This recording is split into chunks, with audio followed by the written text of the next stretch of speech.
So what are the costs involved in buying a home in Vancouver? And I mean all of the costs. So sticker price aside, what things do you have to plan for in addition to the down payment to be able to buy your first home in Vancouver?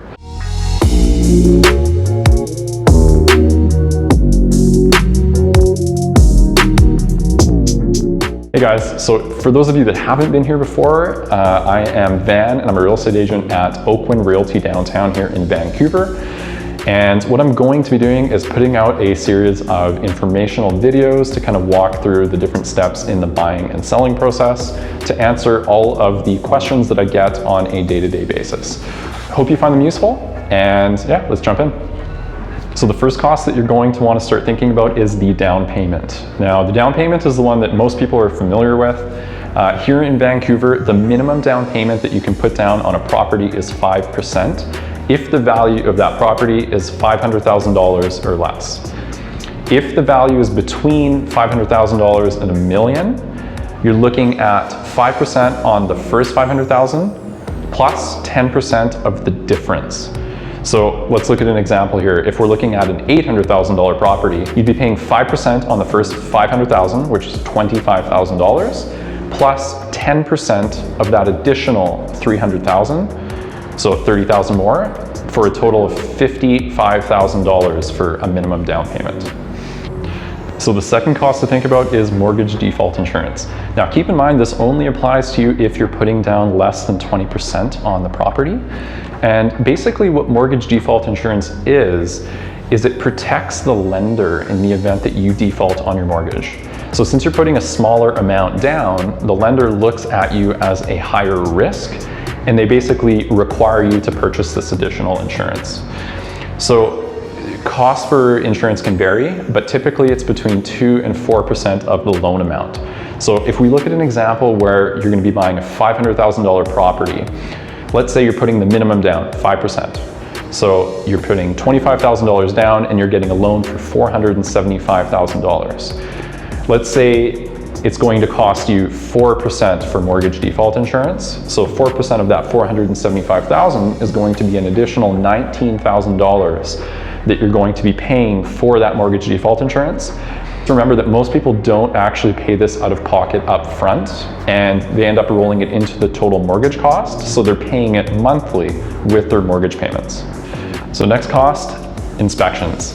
Now, here in BC, it's not actually required to get an inspection before you buy a property, but I always recommend to my clients that they do.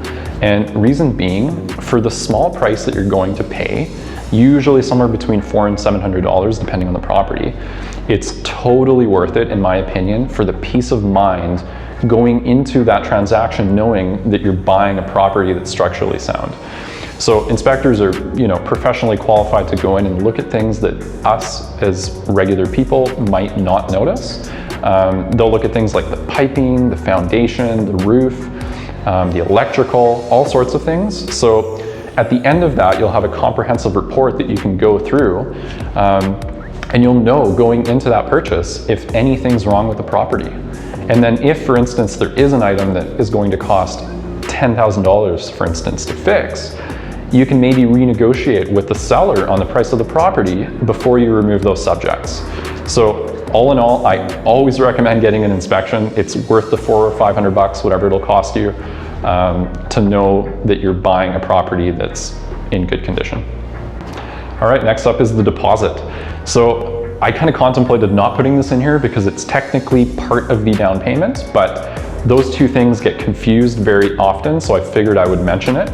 So basically, when you put an offer in on a property and you get that offer accepted by the seller, you have the subject removal period to go through and do all of your due diligence on the property and make sure everything looks good before you remove those subjects. Once you remove the subjects, you typically pay a deposit, which the amount can vary, but usually it's 5% of the purchase price, to basically say that you're serious about buying this property and that you're committed to it. So once you've paid that 5% deposit, come completion time, you actually only have to pay the difference between that and the total down payment amount. So the deposit essentially goes towards your down payment. Next up is the property transfer tax. So Property transfer tax is 1% on the first $200,000, 2% on $200,000 to $2 million, and 3% on anything above $3 million.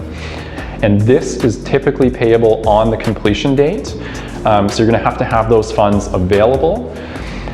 It's also good to note that if you are a first-time home buyer and you're looking at a property of a certain value, so for a built property, it's under $500,000 for full exemption and under $750,000 for a newly built property, you may be eligible for exemption from property transfer tax.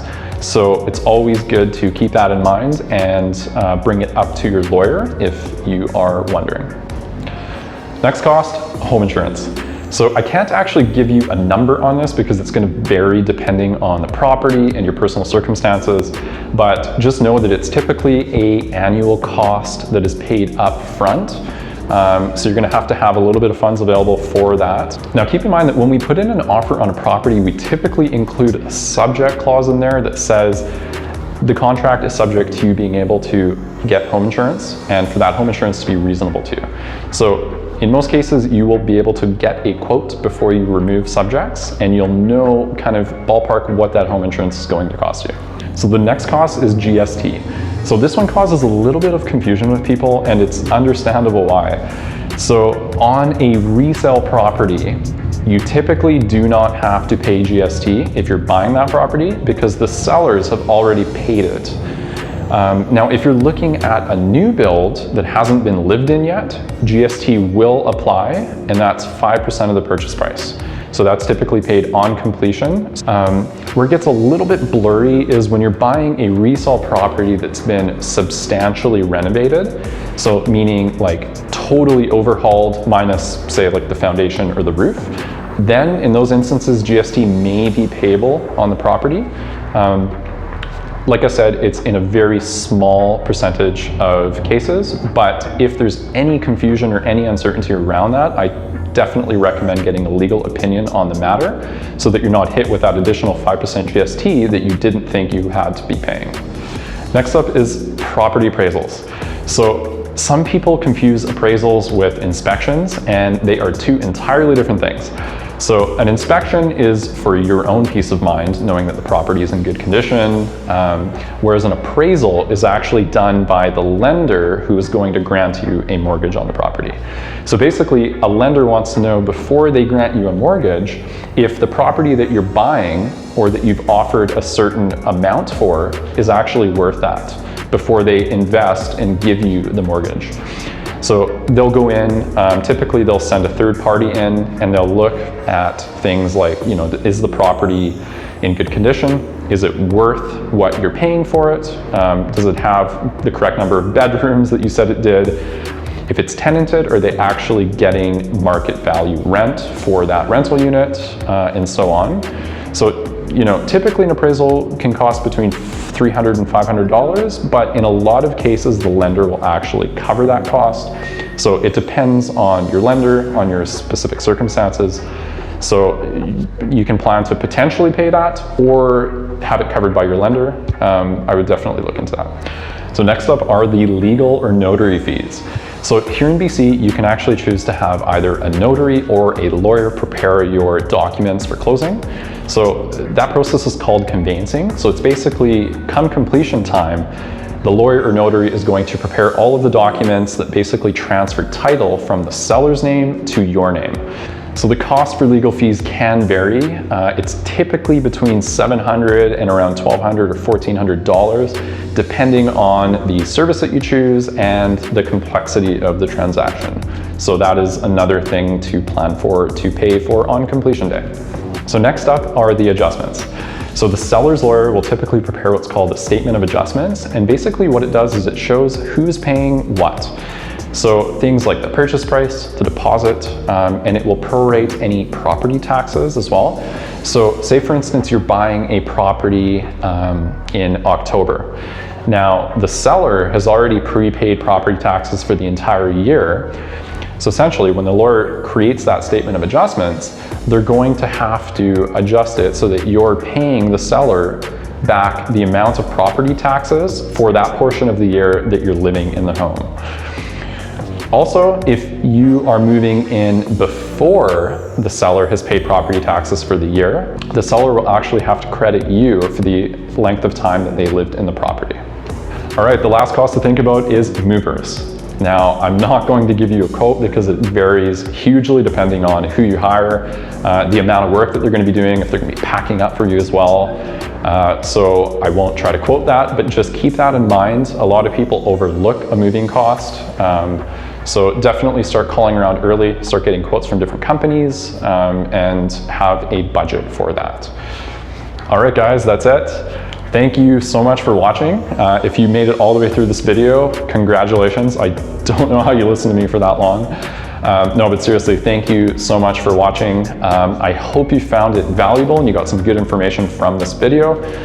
If you did, I would absolutely love it if you could subscribe below, and also leave me a comment and let me know some other topics, things that you want to learn about. This whole YouTube game is new to me, so I'm kind of learning all of the steps here as we go, but I would love to hear from the community, and hopefully I can bring you more value in the future.